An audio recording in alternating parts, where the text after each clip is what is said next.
Hello guys, আসসালামু আলাইকুম। কেমন আছেন সবাই? আশা করি খুব ভালো আছেন, সুস্থ আছেন। কাছে ও দূরে, দেশ ও দেশের বাইরে থেকে যে যেখান থেকে বসে ভিডিওটি দেখছেন সবাইকে ওয়েলকাম আমার চ্যানেলে। তো বন্ধুরা, আজ নিয়ে হাজির হয়ে গেলাম ঈদ স্পেশাল একটি ডেজার্ট পুডিং রেসিপি। আর এই পুডিংটা কিন্তু খেতে হয় মাশাআল্লাহ দারুণ।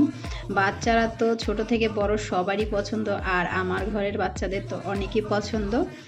তো বন্ধুরা, কথা না বাড়িয়ে চলুন এই রেসিপিটা দেখে আসি। আর খেতে হয়েছিল মাশাআল্লাহ এতটা মজা, আপনাদের সাথে আমি না শেয়ার করে পারলাম না। তো বন্ধুরা, যাদের বাসায় ছোট বাচ্চা কাচ্চা আছে তারা কিন্তু এইভাবে তৈরি করে নিতে পারেন মজাদার এই পুডিংটি। তো বন্ধুরা, চলুন কথা না বাড়িয়ে মূল রেসিপিতে চলে যাই আর দেখে আসি কি কি উপকরণ লাগছে।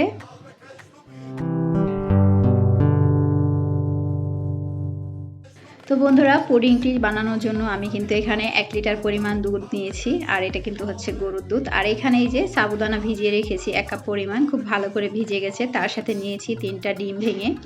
এর সাথে এখন এই যে ডেজার্টটা কিন্তু আমি তৈরি করব আখের গুড় দিয়ে, আর এটা কিন্তু খেতে হয় দারুণ বন্ধুরা। তো এখন কিন্তু এই যে সাবুদানাগুলো আমি একটা বড় পাত্রে দিয়ে দিলাম চুলায় বসিয়ে। এখন কিন্তু বেশি করে পানি দিয়ে তারপর সাবুদানাগুলো আমি ফুটিয়ে নিব। বেশিক্ষণ সময় লাগবে না, 5 থেকে 10 মিনিটের মধ্যে কিন্তু সাবুদানাগুলো খুব ভালো করে ফুটে উঠবে। এখন কিন্তু ফুটে ওঠার পর আমি ধুয়ে নিলাম ছেঁকে একটা ছাঁকনির সাহায্যে, দেখতেই পাচ্ছেন।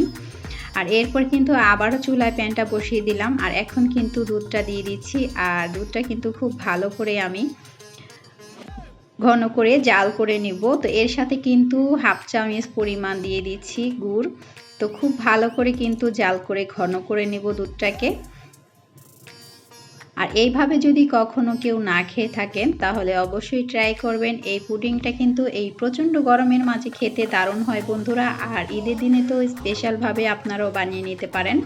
তা এখন কিন্তু পুডিংটার জন্য আমি ক্যারামেল তৈরি করে নিয়েছি। তার জন্য একটা টিফিন বাটির মধ্যে আমি গুড়টা দিয়ে দিয়েছিলাম। তো এরপর কিন্তু চুলার আঁচটা মিডিয়ামে রেখে আমি এই যে ক্যারামেলটা তৈরি করে নিলাম। তো ওইটা এক পাশে রেখে এখানে কিন্তু এই যে ডিমটি ভেঙে নিয়েছিলাম, এখানে আমি 3টা ডিম ভেঙে নিয়েছিলাম। তো ডিমটাকে খুব ভালো করে আমি ফেটিয়ে নিচ্ছি। তো ফেটিয়ে নেওয়া হয়ে গেলে এর সাথে আমি কিন্তু এই যে দুধটা আগে জাল করে রেখেছিলাম। তো দুধটা কিন্তু ভালো করে ঠান্ডা করে নিতে হবে।